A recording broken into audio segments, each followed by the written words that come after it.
Amazon நிறுவனம் மிகப்பெரிய அளவிலான பணி நீக்கத்தை அறிவித்துள்ளது. சுமார் 30,000 கார்ப்பரேட் ஊழியர்களை வேலையை விட்டு நீக்க அமேசான் நிறுவனம் முடிவு செய்துள்ளது. செலவுகளை குறைக்கவும், செயல்பாடுகளை சீரமைக்கவும், தானியங்கி மயமாக்கலை அதிகரிக்கவும் இந்த நடவடிக்கை எடுக்கப்பட்டுள்ளதாக தெரிகிறது. இந்த பணிநீக்க அறிவிப்புகள் இந்த வாரமே மின்னஞ்சல் மூலம் ஊழியர்களுக்கு அனுப்பப்படும் என்று தகவல் வெளியாகியுள்ளது. இந்த பணி நீக்கங்கள் அமேசான் நிறுவனத்தின் 3,50,000 கார்ப்பரேட் ஊழியர்களில் கிட்டத்தட்ட 10% பேரை பாதிக்கும். இருப்பினும் அமேசான் நிறுவனத்தின் மொத்த ஊழியர்களின் எண்ணிக்கையான 1.55 மில்லியனில் இது ஒரு சிறிய பகுதியே ஆகும். அமேசான் வெப் சர்வீஸ் செயல்பாடுகள், சாதனங்கள், சேவைகள் மற்றும் மனித வளங்கள் போன்ற பல்வேறு பிரிவுகளில் இந்த பணி நீக்கங்கள் நடைபெறுகின்றன. குறிப்பாக PXT பிரிவில் மட்டும் 15% ஊழியர்கள் வரை பணி நீக்கம் செய்யப்படலாம் என்று தகவல்கள் தெரிவிக்கின்றன. அமேசான் தலைமை நிர்வாக அதிகாரி ஆண்டி ஜாசி இந்த ஆண்டின் தொடக்கத்தில் AI தொழில்நுட்பத்தின் வளர்ச்சி அதிக வேலை இழப்புகளுக்கு வழிவகுக்கும் என்று கூறியிருந்தார். இந்த ஆண்டு இதுவரை 216 தொழில்நுட்ப நிறுவனங்கள் 98,344 ஊழியர்களை பணி நீக்கம் செய்துள்ளன. இன்டெல், மைக்ரோசாப்ட் மற்றும் TCS ஆகியவை பல்லாயிரக்கணக்கான ஊழியர்களை பணி நீக்கம் செய்து முன்னணியில் இருந்தன.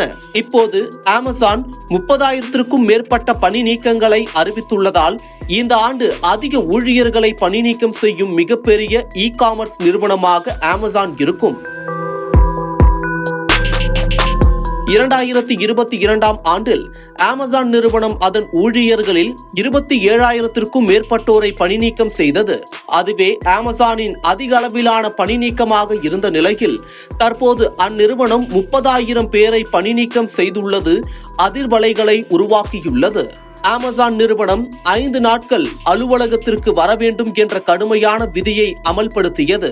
ஆனால் எதிர்பார்த்த அளவிற்கு ஊழியர்கள் தாமாக முன்வந்து வேலையை விட்டு செல்லவில்லை.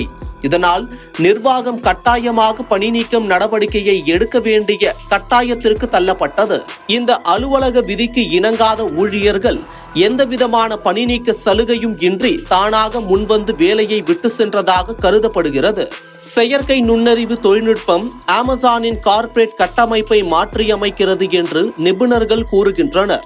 இயந்திர கற்றல் கருவிகள் மூலம் வழக்கமான மற்றும் பின்னணி பணிகள் மாற்றப்படுகின்றன. இந்த பணி நீக்கங்கள் நடந்தாலும் அமேசானின் பங்கு சந்தை மதிப்பு நிலையாக உள்ளது. செயல்திறன் மற்றும் லாபத்தை மேம்படுத்துவதில் நிறுவனம் கவனம் செலுத்துவதை பங்கு சந்தை பாராட்டுவதாக கூறப்படுகிறது. அமேசான் நிறுவனம் இந்த பண்டிகை காலத்திலும் நல்ல வரவேற்பை எதிர்பார்க்கிறது. அதற்காக அதிக தேவையை சமாளிக்க 2,50,000 தற்காலிக ஊழியர்களை பணியமர்த்தியுள்ளது. அமேசான் நிறுவனத்தின் இந்த பெரிய அளவிலான பணி நீக்கங்கள் மைக்ரோசாப்ட், மெட்டா, கூகுள் மற்றும் இன்டெல் போன்ற பிற பெரிய தொழில்நுட்ப நிறுவனங்களிலும் நடக்கும் ஒரு பொதுவான போக்கை காட்டுகிறது. கொரோனா பெருந்தொற்று காலத்தில் அதிகமாக ஆட்களை எடுத்ததும், ஆர்டிபிஷியல் இன்டெலிஜென்ஸ் மூலம் உற்பத்தி திறன் அதிகரித்ததும் இதற்கு காரணங்களாக கூறப்படுகிறது.